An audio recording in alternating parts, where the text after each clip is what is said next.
लाडक्या बहिणींसाठी एक आनंदाची बातमी आहे। पुढल्या 2 आठवड्यामध्ये हप्ता मिळण्याचा अंदाज वर्तवला जातोय। ई-केवायसी प्रक्रियेमुळे हे हप्ते रखडलेले होते, मात्र आता ते मिळणार आहेत। ई-केवायसी केली नाही त्या महिला मात्र अपात्र होणार आहेत। लाडकीचा मार्च आणि एप्रिलचा हप्ता हा थकीत आहे।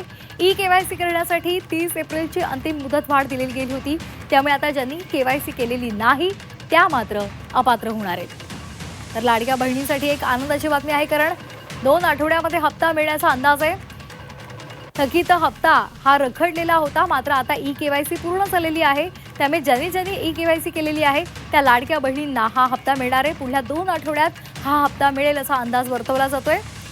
ई-केवायसी प्रक्रियेमुळे ही संपूर्ण प्रक्रिया रखडलेली होती, मात्र आता लाडक्या बहिणींना मार्च आणि एप्रिलचा हप्ता मिळणार आहे। तर आपण यावर एक नजर टाकूयात ग्राफिक्सच्या माध्यमातून।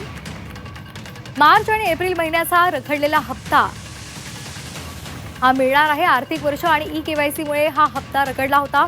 पुढल्या 2 आठवड्यात लाडक्या बहिणींना हा हप्ता मिळेल। मार्च आणि एप्रिल महिन्याचा हा हप्ता रखडलेला होता।